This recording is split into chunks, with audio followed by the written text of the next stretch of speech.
ऐतिहासिक पल कहा जा सकता है। और उधर विलय से पहले कार्यकर्ताओं को कुशवाहा का संदेश आया है। कार्यकर्ता और राज्य के हित में फैसले लेंगे कुशवाहा। सभी कार्यकर्ताओं के सहयोग से यहां तक पहुंचे हैं। उन्होंने कहा है कि आज उपेंद्र कुशवाहा खुद को जहां भी मानते हैं वो सभी कार्यकर्ताओं के सहयोग से पहुंचे हैं। आगे भी कर्पूरी और अंबेडकर के विचारों पर चलते रहेंगे। जो कुछ भी निर्णय होगा तमाम लोग, आप सब लोग उस निर्णय के साथ होने की कृपा करेंगे, क्योंकि यही निर्णय आप सब लोग जो साथी मेहनत करके यहां तक पहुंचे हैं और बिहार भर के लोगों की जो अपेक्षाएं हैं आपसे, समाज की अंतिम पंक्ति में खड़े व्यक्ति को हम लोग लाना चाहते हैं समानता की धरातल पे।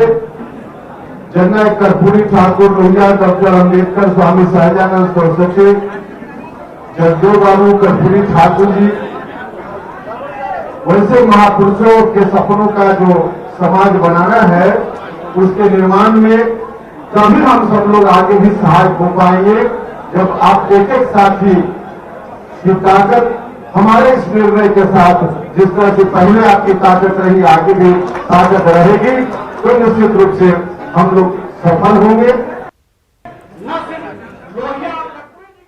और हमारे साथ संजय जुड़े हुए हैं। संजय, आपसे जानना चाहेंगे, जिस तरीके से उपेंद्र कुशवाहा ने आज तमाम पार्टी के कार्यकर्ताओं की, यानी कि आरएलएसपी, जिसका अस्तित्व आज से खत्म हो जाएगा और पूरी तरह से जेडीयू में विलय कर जाएगा, सहयोग जताया है। क्या तमाम जो कार्यकर्ता हैं वो उपेंद्र कुशवाहा के इस फैसले से खुश दिखे? देखिए, ये फिलहाल आज 2 दिवसीय जो संयुक्त बैठक है उसका समापन हो रहा है। अभी जो थोड़ी देर के बाद समापन हो जाएगा और तकरीबन 2 बजे जो निर्धारित समय है जदयू में विलय हो जाएगा रालोसपा का। फिलहाल जो राष्ट्रीय पदाधिकारी हैं, राष्ट्रीय परिषद है, प्रदेश पदाधिकारी हैं, राज्य परिषद, जिला अध्यक्ष और प्रमुख नेताओं की यह बैठक चल रही है, जिसमें खुद उपेंद्र कुशवाहा मौजूद हैं।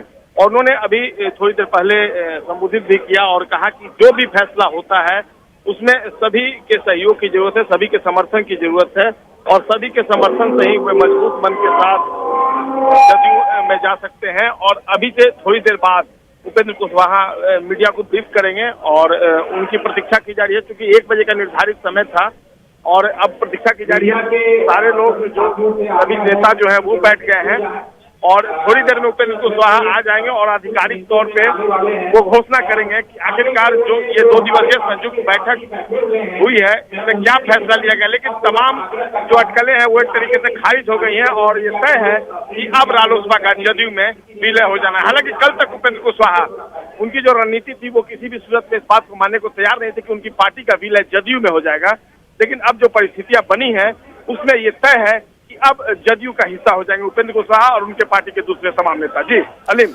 संजय, अगर बात करें सम्मान की, तो क्या उपेंद्र कुशवाहा इस बात से संतुष्ट नजर आए कि उन्हें एक बेहतर सम्मान मिलेगा, जेडीयू में उनके कार्यकर्ताओं को एक अच्छा सम्मान मिलेगा?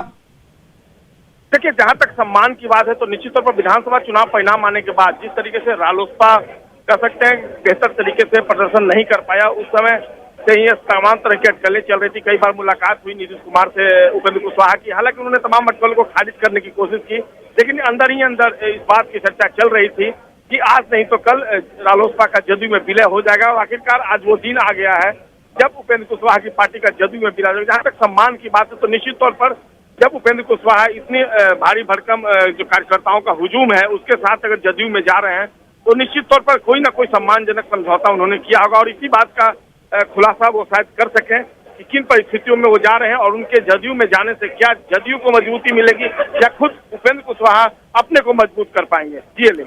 बिल्कुल संजय, बने रहिए हमारे साथ। आनंद भी हमारे साथ इस वक्त बने हुए हैं जो जेडीयू दफ्तर के पास मौजूद हैं। आनंद, आपसे जानना चाहेंगे, आरएलएसपी की संयुक्त बैठक चल रही थी, उसमें उपेंद्र कुशवाहा ने एक मैसेज दे दिया है। वहां पर जिस तरीके से मैसेज दिया गया है उससे साफ है कि उपेंद्र कुशवाहा संतुष्ट हैं, लेकिन जेडीयू के कार्यकर्ता खुद को क्या समझ रहे हैं, खुद कैसे देखते हैं इस फैसले को, कितनी उनकी पार्टी को मजबूती मिलेगी और उपेंद्र कुशवाहा की घर वापसी को जेडीयू के कार्यकर्ता कैसे देखते हैं?